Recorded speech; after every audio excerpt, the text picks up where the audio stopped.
جب کفار مکہ نے مدینہ پہ حملہ کیا اور وہ ایسے ارادے سے آئے کہ آج ہم نے مسلمانوں کو صفحہ ہستی سے مٹا دینا ہے، تو رسول اللہ صلی اللہ علیہ وسلم نے صحابہ کو اکٹھا کیا اور ساری صورتحال سے آگاہ کیا۔ تو صحابہ نے سب سے پہلے مہاجرین، انہوں نے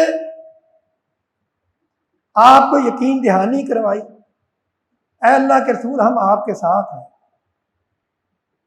ہم نے مکہ میں رہتے ہوئے بھی آپ کا ساتھ نہیں چھوڑا، ہر قسم کی آزمائش سے گزرے اور آج بھی ہر قسم کی آزمائش سے گزریں گے، آپ کا ساتھ نہیں چھوڑیں گے۔ لیکن رسول اللہ صلی اللہ علیہ وسلم پھر پوچھتے ہیں کہ کیا کرنا چاہیے؟ انصار سمجھ گئے کہ رسول اللہ صلی اللہ علیہ وسلم ہمارا جواب چاہتے ہیں۔ حضرت مقداد رضی اللہ تعالیٰ عنہ فرماتے ہیں کہ اے اللہ کے رسول آپ بے فکر رہیں،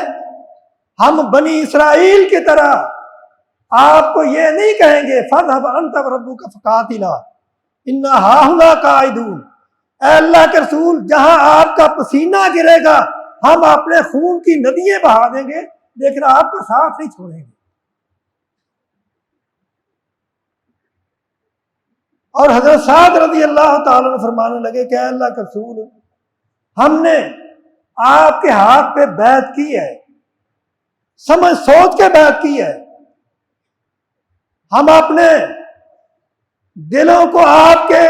سپرد کر چکے ہیں، آپ کے ہاتھوں میں اپنے ہاتھ دے چکے ہیں، آپ ہمیں جہاں لے جانا چاہیں ہم جانے کے لیے تیار ہیں، جس سے لڑانا چاہیں ہم اس سے ٹکرانے کے لیے تیار ہیں۔